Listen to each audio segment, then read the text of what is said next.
Hi, my name is Cold Beer and let's start with Caravan SandWitch. You will embark on a journey across a sci-fi world. Driven by a mystery to find your missing sister, you will interact with various communities, help them with their tasks, and meet new people along the way. Take your time to explore the world, whether in your van or on foot. The game is aiming to be crowned as a king of relaxing exploration games. Here you will find no combat, no death, no timer, just you, your van, and the world. Here, equipped with an array of essential tools, you will upgrade your van to open up new passages and ruins. From navigating treacherous terrain to uncovering ancient historical sites. Every step of your journey will bring you closer to unraveling mystery behind your sister's disappearance. Silence of the Siren. You can try the demo version for free to grasp the essence. I did that and I can without a doubt say that this game is really well made. Not because of the graphics and overall gameplay, which is kinda cool, but the main thing that gave me joy, equally good as a spoon of potato salad, was that they left the main mechanics of Heroes of Might and Magic untouched. Instead of inventing the bike over and over again like Songs of Conquest did, they just left the best parts of the game how it is. You know, here we have the exploration part, the combat part, and the town screens part as well. Also, the silence of the Siren, just like our beloved third Heroes, is hand-drawn, and the art is really beautiful. As you can see, the game is already working, and honestly, in my 2 play sessions I haven't seen any bugs or glitches, so the level of check here is really high. Well, I meant the level of polish is really high, I always confuse those two. Gods against machines. This is an action-packed roguelite strategy where every run is different thanks to a wide variety of spells and skills, as well as procedurally generated maps. You'll have to protect your world and huge crystals that are rising from the ground. These are your source of mana. You will build your base around them with spells that summon different types of buildings, mini volcanoes that drown your enemies in fire from afar, spirit dwellings that spawn powerful sprites to fight for you, and so on. Basically, this is kind of a traditional RTS game. If you played one, you will be right at home. Just be aware of the powerful bosses. When your enemies will use up all the resources, one of their commanders will appear, so prepare for an epic final battle. Although don't expect miracles from the game, it's an indie title with all the flaws indies usually have. From overused assets to seemingly an AI art, but in general the game is fun and the price is not that high as well. Well, at least definitely not as high as Seth Rogen. Divinity Original Sin 2. You can become some really interesting custom-made hero, or choose from 6 unique origin characters with their own backgrounds and agendas. For example, you can become a flesh-eating elf. You may think, what, is that the lame feature that regenerates health like ghouls have in every game? No, it's way cooler. Once I found a dead body, and there was an option to, eat its leg. I was like, why not? And I ate it. And suddenly I saw who killed the guy, because this feature of mine worked in this mysterious way, and I completely forgot that I have it. I just ate the leg because I can. So the game gives you freedom that is sometimes a bit absurd. That is awesome. Anyway, here you will explore the vast and layered world alone or in a party of up to 4 friends in a cooperative play. You can even play on split screen with your mother-in-law. Go anywhere, unleash your imagination and explore almost endless ways to interact with the world. There's more to experience in PvP and Game Master modes. In the latter, you'll create your own stories or download fan-made campaigns from Steam Workshop. Game has an overwhelmingly positive review score. Papetura. This is a handcrafted puzzle-adventure game made entirely out of paper. Along with atmospheric music, it creates a mysterious and unique paper world shrouded in shadow and light. Here you will live the story of a lonely paper creature trapped in a flowery prison. One day you manage to escape and find a magical being. Together you will have to face dark and flaming monsters, which will try to burn down your beloved paper world. The game is short, it will take only about 2 hours to beat. But that is okay, price is nice and positive reviews on Steam are above 90%. Here everything is made out of paper, from tiny insects, strange creatures and monsters to truly magical locations. You will also encounter interesting puzzles and beautiful animation. Game is suitable for everyone. There are no dialogues, just story and action. Manifold Garden. The game looks like a creation of AI, where you prompted it to create something 3D, geometrical and physics-based. But this game is not just beautiful gibberish, it's an actual game with an expansive and visually striking world filled with mind-bending puzzles. You will have to manipulate gravity to gain new perspectives and walk on any visible surface. You will explore structures that repeat infinitely, and also play with photo mode and make some beautiful art for your office. I'm not kidding, your boss, if he's not a gamer, will approve this quite easily, and if he is a gamer, that will be even easier. It seems that the game was made mostly by one man, and that is a huge achievement. People on Steam are saying that you don't need drugs to feel like you are on drugs while playing this game. Also, it's very satisfying to watch all these structures unfold in front of you, or should I say unmanifold in front of you. BLACKTAIL. Here the choice is yours. Will you become the guardian of the woods or the terror nightmares are made of? You play as Yaga, a 16-year-old girl accused of witchcraft and expelled from a medieval settlement. Well, I know what I would be doing after that. Definitely not helping poor folk from the aforementioned village to heal their sick cattle. No, I would rather secretly put pineapple in their potato salad. Also, would turn all their delicious beer into milk. Milk of a cat. Yeah, milk of a cat or of a hamster. Anyway, he will decide the fate of the land and its inhabitants, and witness the impact of your decisions on your skills through an implemented morality system. People on Steam are saying that the game feels more mature than the visuals it provides, and the story is really dark and captivating. Batman Arkham Asylum, Game of the Year Edition.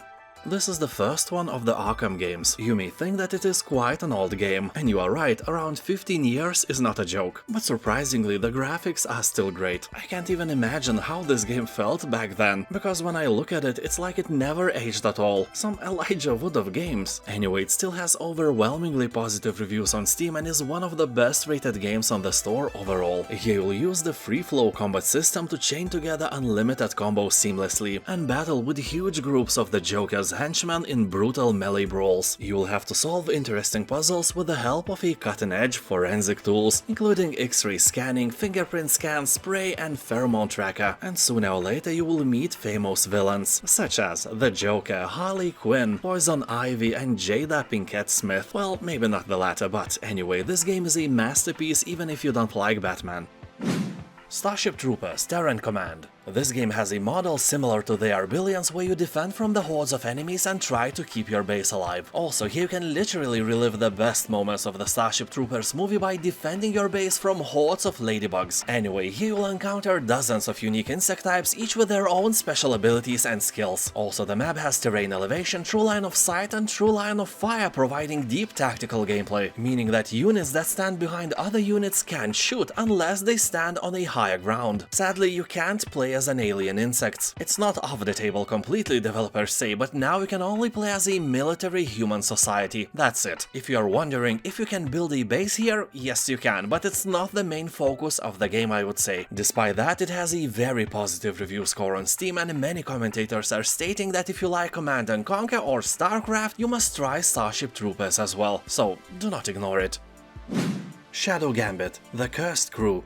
So this is an all-new strategy game set during an alternate history of the golden age of piracy. The terrible curse of lost souls haunts the mysterious island chain known as the Lost Caribbean, which is under the control of the terrible forces of the Inquisition. They despise all that is supernatural and use soul-devouring fire to hunt cursed pirates. And you are in charge of those, so that's not cool. Anyway, the game is made by the same bunch of people as Desperados 3 and Shadow Tactics titles, so I can assure you that the level of awesomeness is pretty high here. Anyway, here you'll sail on a sentient cursed ship, which will act as your base of operations. You'll hire new crew members, pick missions to embark on, and do many other nitpicky piratey things. I was really impressed by the tiny details of the ship. Its design is absolutely awesome. A lot of time was invested in making it, although I didn't like the controls of the camera. I didn't like them at all. If I had to rate camera controls of this game in a range from a pile of snot to an awesome exploding supernova, these controls would be somewhere where the dandruffs are, so not so far from a pile of snot. But the combat was the coolest thing. The game is a participant of the real-time tactics genre, meaning that you will have to make your plan of future activities in your head at first, and only then dive into the real thing. Hard West 2.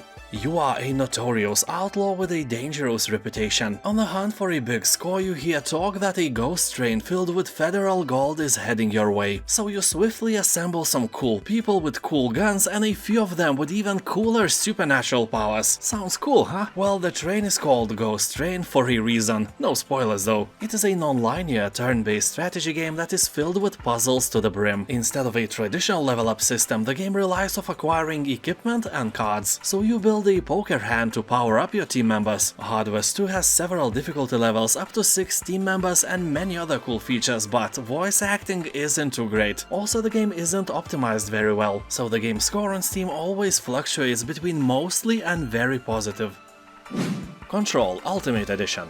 A corruptive presence has invaded the Federal Bureau of Control, and only you have the power to stop it. The world around you is now your weapon in an epic fight to annihilate an ominous enemy across the deep and unpredictable environments. Containment has failed, humanity is at stake, so it's time to kick some paranormal ass. SCP vibes are really strong here. To be fair, this game feels like you are in a dream all the time. Well, nightmare to be exact, because everything is changing all the time and not for good. The game is not scary, but it's ominous, that's for sure. People on Steam are saying that the story is very good, the game itself is out of the ordinary and it has some really cool puzzles to solve. So a bit of everything for everyone. Mutant Year Zero: Road to Eden. This is a tactical game that combines the turn-based combat of XCOM with real-time stealth and exploration of post-human world reclaimed by nature. And mutants. And by saying mutants, I don't mean human mutants. Those are all gone. Now smart animals rule the world. Define smart. Well, you got me here. They are not always smart. They sometimes do stupid decisions because, you know, you are controlling them. Oh my god, how dare you! Shh, it's a joke. So although animals can't speak here, it's definitely not a Disney kind of world. It's brutal and cruel, and survival of the fittest is in progress. Here you must venture out of the city to explore the zone where one day you might find the Eden of legends. The ancients' heaven in the middle of hell. I guess with mountains of potato salad and rivers of cold beer. Maybe you will find your answers there. Then again, maybe not. Game has really beautiful graphics, great humor and an interesting story. Also very positive reviews on Steam. So to spice up your curiosity, I will tell you that here you can kill with your thoughts. That should really grab your attention. If it grabs somewhere else, call the police. Inkulinati is an ink-based strategy game straight from medieval manuscripts, where a thought can be deadlier than a sword. You will take your turn in Inkulinati duels filled with unexpected tactical depth and humor. Yeah, fart humor, very funny, haha. Shut up, that is always funny. You'll embark on an ever-changing journey, build your own bestiary, defeat medieval superstars and collect perks to unleash special powers. And now it's the time when you must subscribe. It's the law, I have nothing to do with that. The penalty of not subscribing to my channel is a ban from Boobhala after you die. It's terrible, I know, so I guess you have to subscribe. Batman: Arkham City Game of the Year Edition. Overwhelmingly positive reviews is not something we can easily ignore, and the game will send you flying through the expansive Arkham City, 5 times larger than the game world in Batman: Arkham Asylum. The game is home for all of Gotham City's thugs, gangsters and insane criminal masterminds, including Catwoman, the Joker, the Riddler, Two-Face, Harley Quinn, your ex-girlfriend, the Penguin, Mr. Freeze and many others. The game allows you to genuinely experience what it feels to be the Dark Knight, delivering justice on the streets of Gotham City. Well, in our world, Batman would be sitting behind the bars, because in most countries even defending from criminals and using excessive force is forbidden. When the world became such a soft place, I didn't even notice. The Unfinished Swan. You'll explore a mysterious all-white landscape by splatting paint to reveal the world around you. You'll follow a swan that stepped out of an unfinished painting and wandered off into a surreal storybook-inspired kingdom. Each chapter brings surprises and new ways to explore the world, which is a host of bizarre and sometimes dangerous creatures. You will also encounter the eccentric king who built this empire. This is simply one of the best puzzle games ever created. If you are looking for a nice game with a good story and relaxing gameplay, this title is a must-try, no doubt.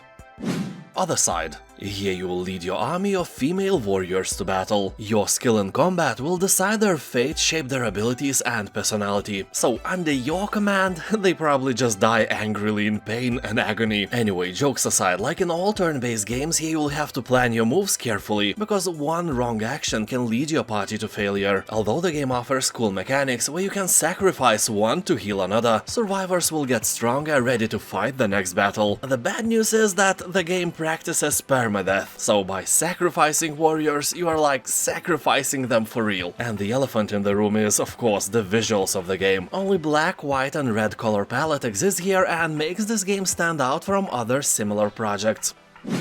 Hitman Absolution.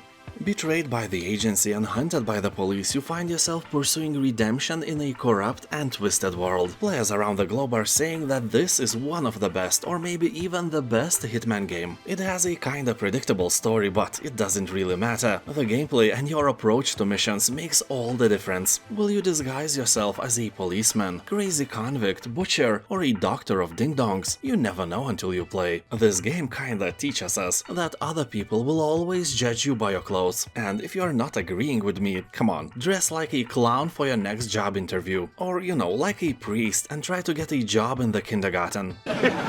Challenge accepted. Anyway, this is a great game, and I think that if you have never played anything from the Hitman franchise, this is a great game to start. Solar Ash. Some of you may know the game named Hyper Light Drifter, so Solar Ash is another game from these creators. Here you lose yourself in a high-speed, gravity-bending world. Set in a surreal dreamscape filled with long-abandoned ruins of mysterious civilizations, you will take the role of a Void Runner, determined to stop at nothing to save your planet. You will fight through hordes of creepy creatures, grind rails and grapple to wild heights in attempts to take down enormous bosses. People on Steam are saying that this is a fantastic platformer with unique gameplay and easy-to-learn mechanics. Very positive review score confirms that with ease. The Long Dark. When I look outside my window into the vast wilderness of North and Eastern Europe, I realize that I don't need games like that, I live in one of them. Snow, ice and cold rules my land, and only the power of my heater keeps me alive. I have to pay 100 euros per month for it, but, you know, it's worth it. Not dying is great. And for the rest of you who are way more lucky with the climate, I should probably say that this game, despite sometimes being very relaxing, is kinda hard. You will starve, you will be thirsty, you will be cold, and you will be eaten by a bear, still while being alive, screaming and kicking, you know, with the rest of your body that is still not eaten at the moment. So with this joyful note, I must stress out that this is an amazing survival game with more than 90% of positive reviews on Steam. People are talking that this is an artistic masterpiece and one of the best games of the genre. Thank you for watching, have a nice day and I'll see you next time. Bye. Subscribe. Do it.